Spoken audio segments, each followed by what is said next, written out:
Okay, seventh standard हमने पिछले video में लेसन शुरू किया था शब्द संपदा। तो उसी का नेक्स्ट पार्ट हम पेज नंबर 36 पर आए हैं और लेसन को स्टार्ट कर रहे हैं। पिछले हमने वीडियो में लेसन स्टार्ट करते हुए देखा था कि भाषा कैसे बनती है, शब्द कैसे बनते हैं और शब्द क्या क्या काम करते हैं। शब्द एक दूसरे को जोड़ते भी हैं और तोड़ते भी हैं। कुछ शब्द बहुत ही पसंदीदा होते हैं, कुछ शब्द हमें आलसी भी बनाते हैं। तो लेखक के अनुसार ऐसे शब्दों में से हमें दूर ही रखना पड़ेगा या ऐसे शब्दों को हमें दूर ही रखना चाहिए। तो पेज नंबर 36 से हम उस लेसन को आगे कंटिन्यू करते हैं।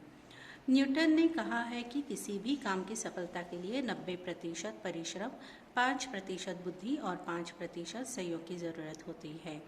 न्यूटन एक बहुत ही बड़े शास्त्रज्ञ थे। उनके अनुसार हमें अगर परिश्रम कर सफलता प्राप्त करनी है तो 90% परिश्रम, 5% बुद्धि और 5% भाग्य की आवश्यकता होती है।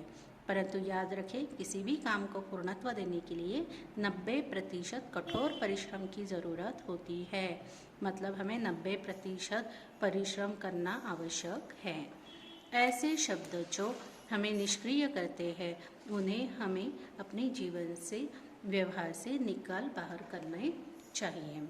जो हमें आलसी बनाते हैं ऐसे शब्दों को हमें क्या करना चाहिए, अपने जीवन से निकाल देना चाहिए। कुछ भाषाओं के शब्द किसी अन्य भाषा से मित्रता कर लेते हैं और उन्हीं में से एक बन जाते हैं।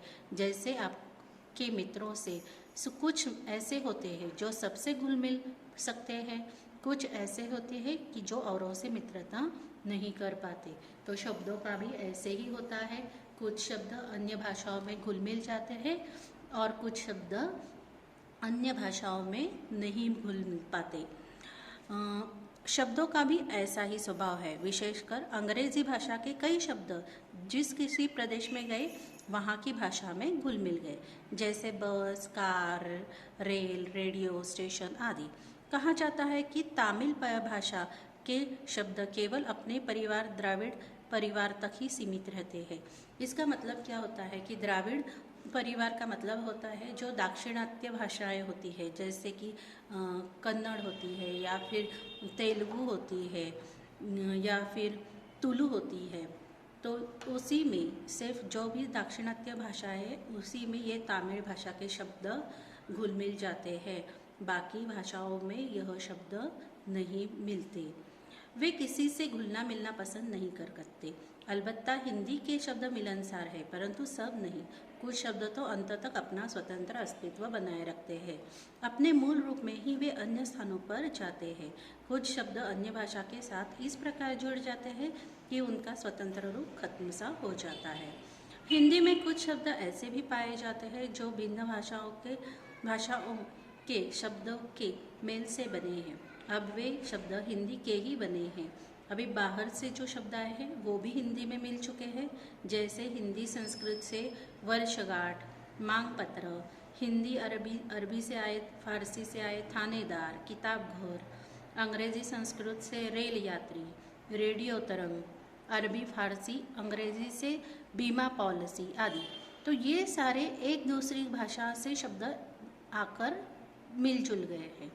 इन शब्दों से हिंदी का भी शब्द संसार समृद्ध हुआ है। कुछ शब्द अपनी माँ के इतने लाडले होते हैं कि वे अपनी मातृभाषा को छोड़कर औरों के साथ जाते ही नहीं। कुछ शब्द बड़े बिंदास होते हैं, वे किसी भी भाषा में जाकर अपने लिए जगह बनाते हैं। देखिए, अभी भाषा एक माँ है और ये जो शब्द है उनके बच्चे। तो ये कुछ बच्चे देखिए ऐसे होते हैं जो अपनी माँ को छोड़कर कहीं नहीं जाना चाहते। तो शब्दों का भी ऐसे ही है। कुछ शब्द इतने अपनी माँ के मातृभाषा के लाडले होते हैं जो अपनी माँ को छोड़कर दूसरी भाषा में नहीं जाना चाहते। और कुछ बच्चे ऐसे हैं शब्द जो अपनी माँ को छोड़कर दूसरी भाषा में जाकर आराम से चले जाते हैं और वहाँ अपनी एक जगह भी बना लेते हैं।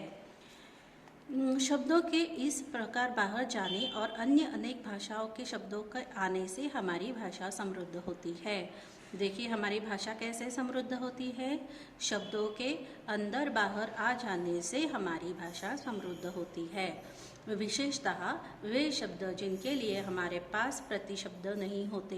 प्रतिशब्द मतलब देखिए, अगर आप मराठी बोलते हैं तो मराठी के में आपको कुछ शब्द ऐसे होते हैं जिनको मराठी में ढूंढना बहुत या आम तौर पर बोलना बहुत ही मुश्किल होता है, जैसे बस, रेल, पेंसिल, रेडियो।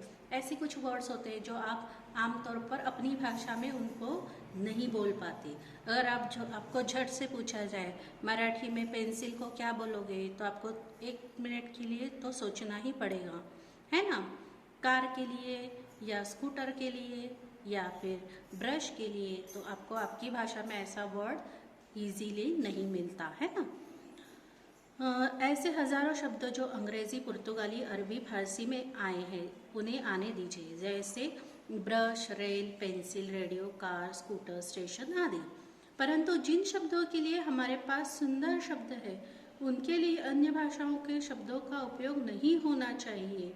देखिए, अभी लेखक का मानना यह है कि जिन शब्दों के लिए हमारे पास प्रतिशब्द नहीं है उनके लिए तो ठीक है, लेकिन जिनके लिए हमारे पास बहुत ही अच्छे प्रतिशब्द है तो इनके लिए हमें दूसरे शब्दों का इस्तेमाल नहीं करना चाहिए। अभी उसका उदाहरण कह देते हुए लेखक बताते हैं, हमारे पास माँ के लिए, पिता के लिए बहुत ही सुंदर शब्द है, जैसे माई, अम्मा, बाबा, अक्का, अन्ना, दादा, बापू आदि।